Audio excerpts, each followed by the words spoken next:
Allahu Akbar, Allahu Akbar, Allahu Akbar, Allahu Akbar, Allahu Akbar, Allahu Akbar, Allahu Akbar, Allahu Akbar, Allahu Akbar, walillahil hamd.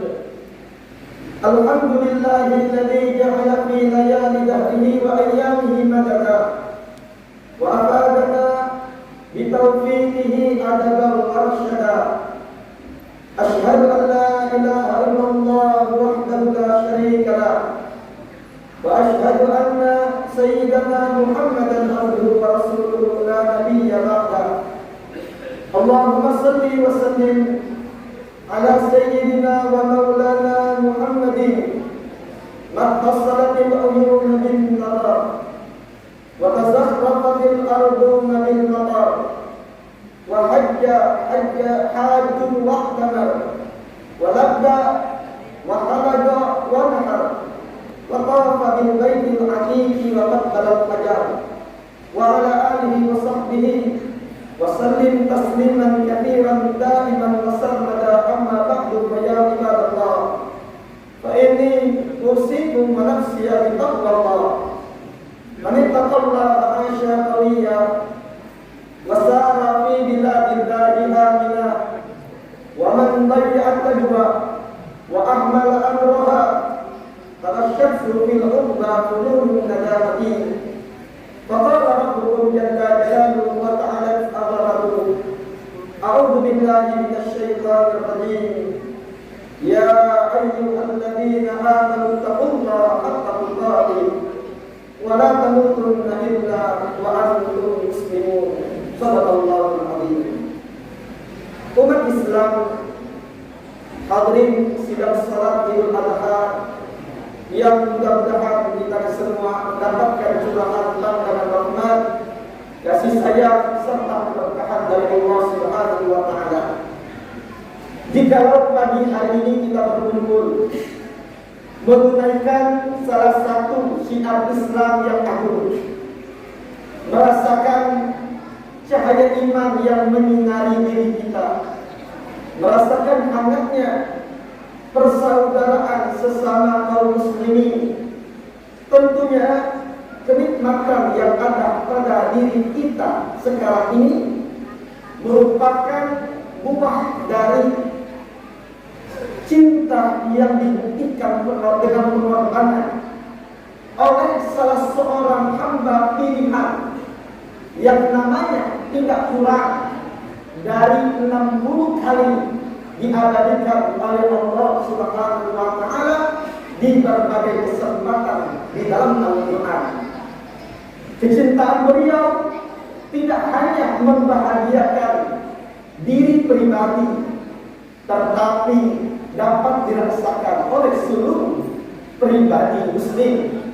Yang tidak lain adalah beliau Nabi Allah Ibrahim Khalilullah, kekasih Allah, sang pencinta yang dicintai, hamba terpilih yang diakui kesalehannya oleh Allah Subhanahu wa taala.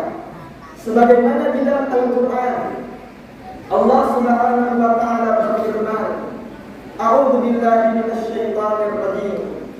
Wa man yarghabu 'an millati Ibrahim illa man safiha nafsa wa laqad istafainahu fid dunya wa innahu fil akhirati laminas shalihin.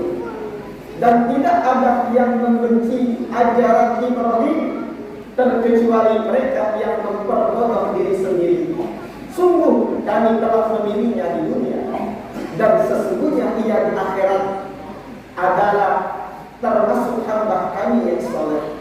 Umat Islam hadirin sidang salat Idul Fitriyah, sidang salat Idul Adha yang dirahmati oleh Allah.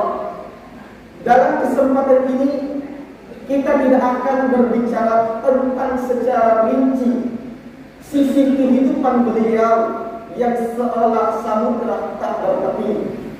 Namun kita akan batasi mimbar ini dengan mengangkat kesalehan cinta beliau yang harus kita jadikan acuan dalam kehidupan dunia ini, sehingga kita akan memperoleh derajat yang tinggi di sisi Allah Subhanahu wa taala.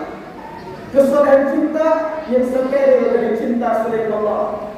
Kesalahan cinta yang menenggelamkan keinginannya dengan apapun yang diinginkan oleh Allah Subhanahu wa taala. Demi membuktikan cintanya kepada Allah Subhanahu wa taala, rela beliau dengan taat dan patuh menyembelih cinta beliau kepada sang putra buah Nabi Allah Ismail alaihi salatu wassalam, yang bahkan kecintaan beliau ini Allah kampanyekan di dalam ajaran-ajaran para nabi dan rasul, sehingga masuk di dalam ajaran Nabi kita Nabi Muhammad sallallahu alaihi wasallam, yaitu berupa menyembelih dengan korban. Bahkan Al-Imam Syafi'i rahimahullah ta'ala menyatakan bahwa hukum menyembelih hewan korban adalah sunnah muakkadah dan makruh bagi orang yang mempunyai kelebihan harta namun ia tidak menyembelih hewan korban. Apa hikmahnya? Tidak lain adalah agar kita mengenal pengorbanan yang besar yang dilakukan oleh Nabi Allah Ibrahim alaihi salatu wassalam. Umat Islam hadirin sidang salat Idul Adha yang dirahmati oleh Allah. Dari cerita yang berlatar belakang kecintaan kepada Allah ini, paling tidak kita bisa ambil dua hikmah dalam kesempatan yang mulia ini. Yang pertama, di dalam kehidupan dunia kita mengenal berbagai macam bentuk cinta. Ada yang cinta dengan harta, cinta dengan tahta, cinta dengan keluarga, cinta dengan rumah, pekerjaan, dan lain sebagainya. Yang terkadang cinta-cinta yang semacam ini berujung dengan duka nestapa, duka yang akan menjadikan kita menyesal di kemudian hari, duka yang akan kita menyesal, tetapi penyesalan tersebut tiada gunanya jikalau kecintaan tersebut tidak bermuara dari awalnya. Bagaimana bisa kita jadikan cinta kita di dunia ini bermanfaat, akan menjadikan kita mulia, akan menjadikan kita sejatinya mendapatkan ketenangan? Tidak lain adalah dengan mengarahkannya dengan cinta kita kepada Allah Subhanahu. Apapun yang kita ingini, apapun yang kita cintai, maka kita biasakan untuk mengawalinya, dasari dengan cinta kita kepada Allah. Maka dari itu, tidaklah di dalam agama kita cinta kepada hal-hal tersebut dilarang. Tidak kita dilarang untuk mencintai keluarga, tidak kita dilarang untuk mencintai orang tua, anak, bahkan rumah sekalipun. Tetapi yang dilarang ketika kecintaan tersebut sudah lepas dari alurnya, cinta tidak terkendali lagi, sehingga akan menjadi ancaman serius ketika kita harus dipilih, disuruh memilih mana yang kita kedepankan, apakah kepentingan Allah atau kepentingan duniawi yang hanya sesaat. Contoh sederhana, ketika akan berkumandang, Allah Subhanahu wa ta'ala memanggil para pencintanya untuk memenuhi jawabannya. Mana yang kita kedepankan? Akankah kita langsung bergegas memenuhi panggilan Allah, menjalankan sholat berjamaah demi membuktikan cinta kita kepadanya, atau kita abaikan panggilan tersebut demi kecintaan kita kepada pekerjaan ataupun cinta-cinta yang sembunyi? Begitu juga hadirin hadirat yang dirahmati oleh Allah, ketika Allah yang kita cintai memanggil kita, mengajak kita, menyuruh kita untuk mendermakan sebagian harta kita, baik itu berupa yang wajib, berupa zakat, atau berinfak, atau menafkahkan harta kita kepada orang tua ataupun anak dan istri, atau berupa korban yang sunnah atau sedekah, bersedekah jariah. sementara di hati kita terdapat cinta kepada harta yang luar biasa besarnya. Mana yang kita pilih dan kita kedepankan?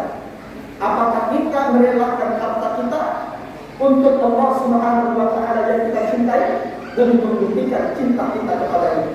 Begitu juga ketika cinta kita pada materi, pangkat jabatan, memaksakan diri kita untuk bersikap zalim atau kita berlaku dusta, mana yang kita kedepankan? Apakah kita menghentikan kezaliman kita, menegakkan keadilan, ataukah kita terhanyut dengan cinta yang semu? Beginilah cinta menuntut mana yang dikedepankan. Muqtadal mahabbah, ketentuan cinta tersebut akan mengambil hati setiap orang yang cinta untuk membuktikan cintanya. Adapun yang kedua, hadirin hadirat yang dirahmati oleh Allah, pengorbanan untuk cinta sebuah keniscayaan. Setiap orang yang mengaku cinta harus dia membuktikannya dengan pengorbanan.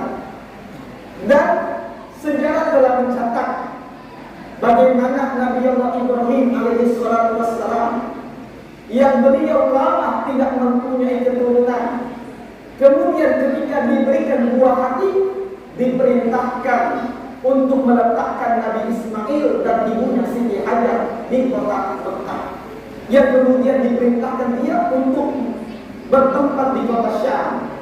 Lama tidak bertemu, kemudian ketika sudah lanjut usia, Allah Subhanahu wa Ta'ala kembali perintahkan dan persilakan berkumpul dengan keluarganya.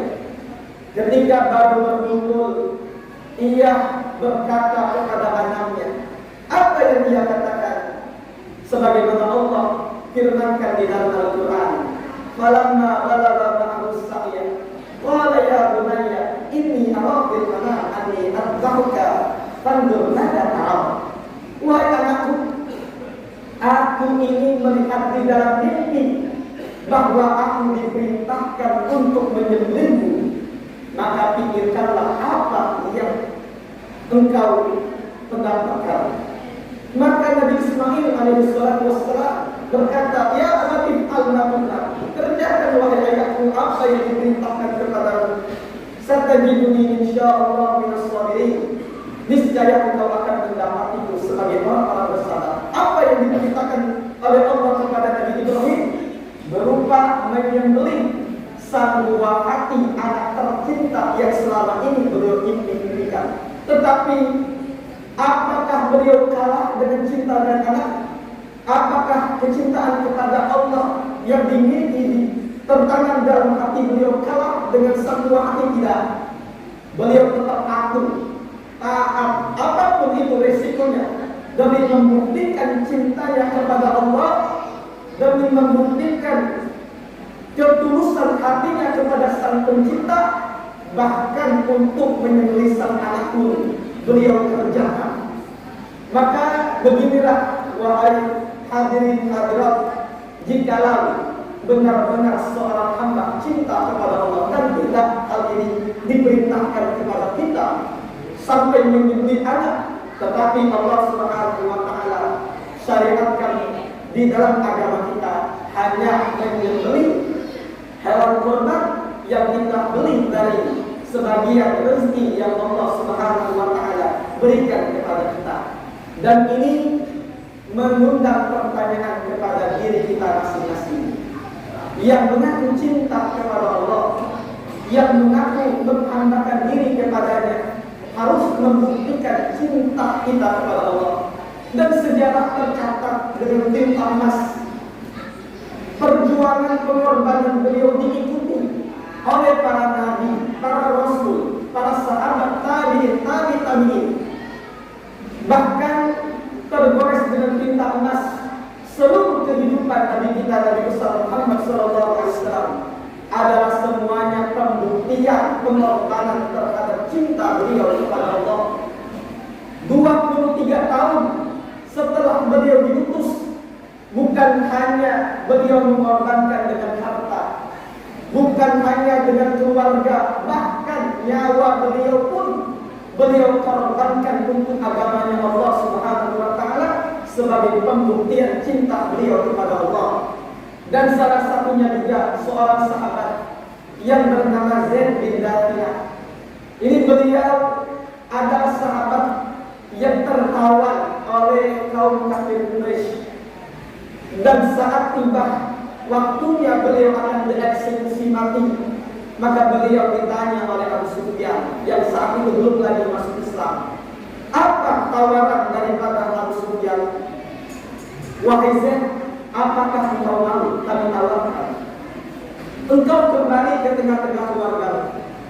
Kemudian sebagai gantinya Muhammad berada di posisimu untuk dipenggal lehernya. Maka tersentak ketika nama sang kekasih disebutkan dengan hal yang tidak layak.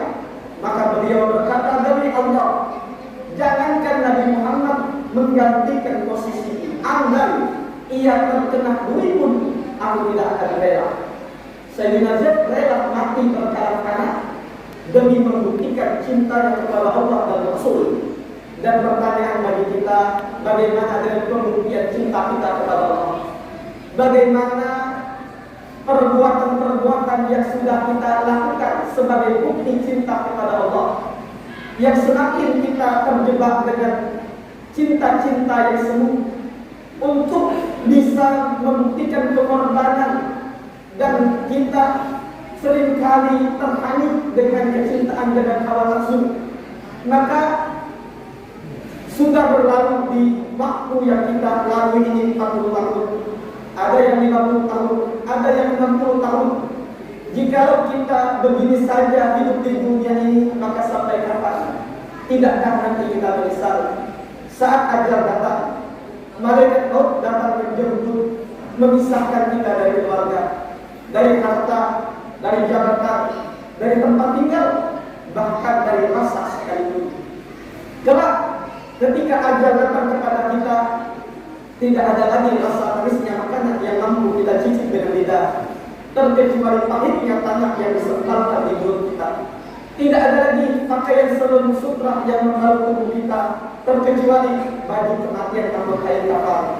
Tidak ada lagi kendaraan yang mewah kemanapun mengantarkan kita inginkan. Yang ada hanyalah katil atau kendaraan kematian.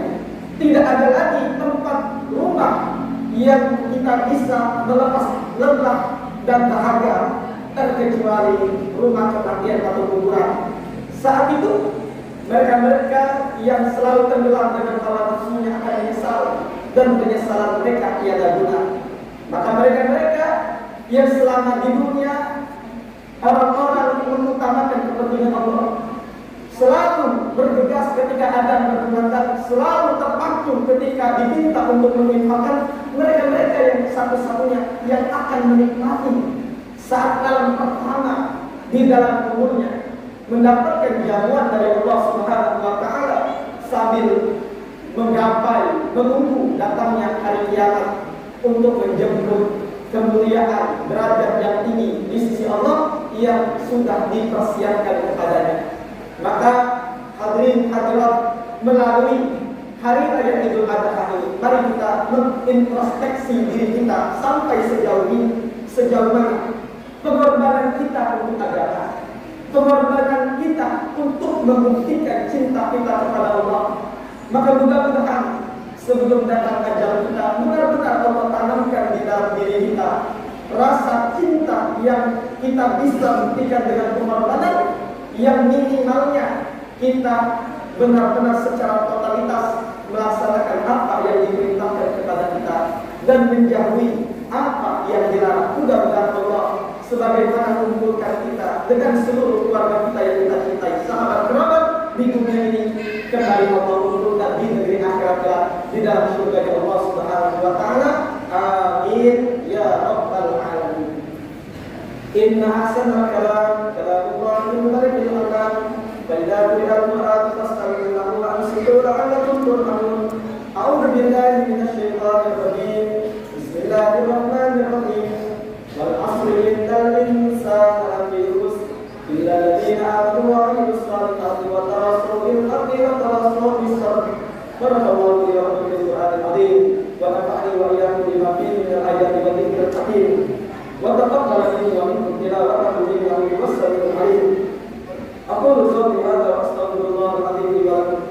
ولسائر المسلمين والمسلمات والمؤمنين والمؤمنات فاستغفروه إنه هو الغفور الرحيم. اللهم صل وسلم على سيدنا محمد وعلى آل سيدنا محمد. الله أكبر الله أكبر الله أكبر الله أكبر الله أكبر الله أكبر الله أكبر ولله الحمد. الحمد لله الذي وفق من يشاء من عباده لأداء أفضل الطاعات واكتسابه لأكمل السعادات. أشهد أن لا إله إلا الله وحده لا شريك له وأشهد أن محمدا عبده ورسوله أفضل المخلوقات.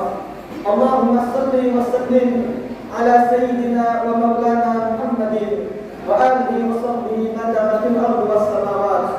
أما بعد فيا عباد الله فإني أوصيكم ونفسي بتقوى الله واعلموا أن الله أمركم بأمر بدأ فيه بنفسه وثنى بالملائكة المسبحة بقدسه أيها بالمؤمنين تشريفا وترحيما فقال مخبرا لكم آمرا تقييما إن الله وملائكته يصلون على النبي يا أيها الذين آمنوا صلوا عليه وسلموا تسليما. اللهم صل وسلم على سيدنا محمد عبدك ورسولك النبي الأمي وعلى آل سيدنا محمد وارض اللهم عن أربع الخلفاء الراشدين سادتنا أبي بكر وعمر وعثمان وعلي وبقية أصحابه وأزواجه الطاهرات أمهات المؤمنين وعلينا معهم وبهم برحمتك يا أرحم الراحمين. اللهم اغفر للمسلمين والمسلمات والمؤمنين والمؤمنات الأحياء منهم والأموات إنك سميع قريب مجيب الدعوات يا قاضي الحاجات. اللهم اصرف عنا وعن المسلمين الأذى والبلاء والبلاء والجور والظلم وجميع أنواع الفتن ومن ما ظهر منها وما بطن. اللهم جللنا بالعافية والسلامة وحققنا بالتقوى والاستقامة وإنا من موجبات الندامة في الحال والمال إنك سميع الدعاء. اللهم إنا نسألك الصحة في التقوى وطول العمر في حسن الأعمال ورزقا واسعا حلالا طيبا مباركا لا تعذبنا عليه. ربنا آتنا في الدنيا حسنة وفي الآخرة حسنة وقنا عذاب النار. عباد الله إن الله يأمركم بالصلاة وينهى عن الصلاة إن الله يأمركم بالعدل والإحسان وإيتاء ذي القربى وينهى عن الفحشاء والمنكر والبغي يعظكم لعلكم تذكرون. اذكروا الله العظيم يذكركم واشكروه على